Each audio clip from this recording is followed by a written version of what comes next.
হয়, নমস্কাৰ। আজি আমি এটি পবিত্ৰ দিনৰ পুৱা 11 বজাত আমাৰ বজাৰখনিৰ শুভ উদ্বোধনী অনুষ্ঠানভাগ সফলভাৱে সমাপ্তি ঘটে আৰু আমি উদ্বোধক হিচাপে আজি তিনিচুকীয়া সমষ্টিৰ সন্মানীয় বিধায়ক শ্ৰীযুত সঞ্জয় কিষাণ ডাঙৰীয়াক নিমন্ত্ৰণ জনাইছিলোঁ। আমাৰ নিমন্ত্ৰণ ৰক্ষা কৰি তেখেতে আজি বজাৰখনি আনুষ্ঠানিকভাৱে উদ্বোধন কৰি গ'ল আৰু আমি আশা কৰিছোঁ লাইপুলি গাঁও পঞ্চায়তৰ অন্তৰ্গত মাটিয়াখানা গাঁৱৰ এই 9 নং ৱাৰ্ডৰ মাটিয়াখানা খেলপথাৰৰ কাষতে যিখন গ্ৰাম্য সাপ্তাহিক বজাৰ আজি শুভাৰম্ভ হ'ল, এই বজাৰখনিয়ে এই গ্ৰামাঞ্চলৰ লগতে আমাৰ যি চাহ বাগান অঞ্চল আছে, লগতে ডিব্ৰুগড় জিলাৰ আমাৰ এই তিনিচুকীয়া জিলাৰ কাষতে লাগি থকা ডিব্ৰুগড় জিলাৰ যিসমূহ গাঁও আছে, সকলো ৰাইজেই এই বজাৰখনৰ পৰা উপকৃত হ'ব আৰু আমি আশা কৰিছোঁ এই বজাৰখনে আমাৰ ৰাইজক প্ৰকৃততে যি আমাৰ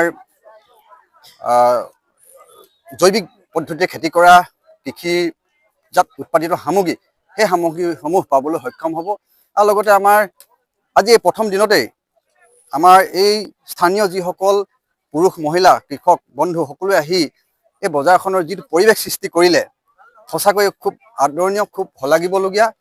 আৰু এখেতসকলৰ লগতে আমাৰ এই দাঁতিকাষৰীয়া বৰদেৱী চহৰৰ পৰাও যথেষ্ট সংখ্যক ব্যৱসায়ী আহিছে, গতিকে তেওঁলোকেও এই ক্ষেত্ৰত সহযোগিতা কৰি বজাৰখনক এটা সুন্দৰ ৰূপ দিবলৈ চেষ্টা কৰিলে আৰু আমি আশাবাদী এই বজাৰখনে ভৱিষ্যত দিনত আৰু অধিক ক্ষিপ্ৰতাৰে গতি ল'ব আৰু এই বজাৰখনে আমাৰ থলুৱা যিবিলাক সামগ্ৰী আছে, অকল শাক পাচলিয়ে নহয়, ইয়াত বিভিন্ন ধৰণৰ কামত সকলোৱে নিয়োজিত হৈ আছে, মহিলাসকল আছে, পুৰুষসকল আছে, গতিকে সকলোৱে সামগ্ৰিকভাৱে বজাৰখনৰ উত্তৰণ ঘটাব।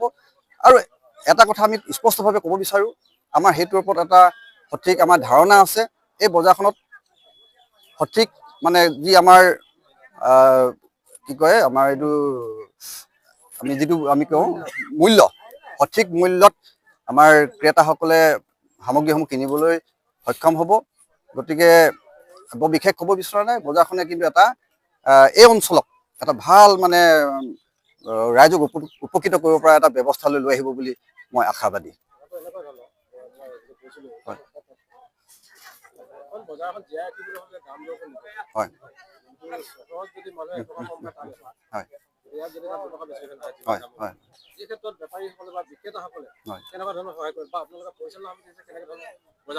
হয়, আমি বজাৰৰ যিটো নিয়ন্ত্ৰণ ব্যৱস্থা সেইখিনি পৰিচালনা সমিতিৰ হাতত আছে আৰু ইতিমধ্যে আপোনালোকে জানে আমাৰ এই গ্ৰামাঞ্চলৰ পৰা যিসকল কৃষক আছে, যিসকল খেতিয়ক আছে, ব্যৱসায়ী আছে, তেওঁলোকে সুদূৰ বৰদেৱী বা পানীতোলা বা তিনিচুকীয়া বিভিন্ন ঠাইত তেওঁলোকে কৃষিজাত সামগ্ৰীসমূহ বিক্ৰী কৰিবলৈ লৈ যায়।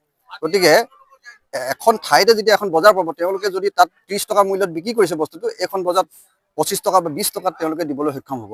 গতিকে তাৰ পৰা আমি অনুমান কৰিব পাৰোঁ যে সেই মূল্যত আমাৰ যিসকল ক্ৰেতা থাকিব তেওঁলোক যথেষ্ট উপকৃত হ'ব। গতিকে একো অসুবিধা নহ'ব আৰু সময় খুব এটা অপচয় নহ'ব বুলি ভাবিছোঁ। নিজৰ হাততে বজাৰখন থাকিব, গতিকে একো পেলনি নাথাকিব, পেলনি যোৱা বস্তু নাথাকিব। কাৰণ কাৰোবাৰ যদি 2-এটা বস্তু থাকে, আগতে নষ্ট হৈছিলে ঘৰখন, বজাৰ নাই, 2-3টা বস্তু বজাৰলৈ নিবলৈ তেওঁলোকে অপাৰক, গতিকে 2-3টা বস্তু আনিও তেখেতসকলে 2 টকা পইচা পাব, বস্তু অপচয় নহ'ব আৰু কম মূল্যত ক্ৰেতাসকলে বা ৰাইজে পাব বুলি আমি আশা কৰিছোঁ। হয়, পাব, পাব, হয়।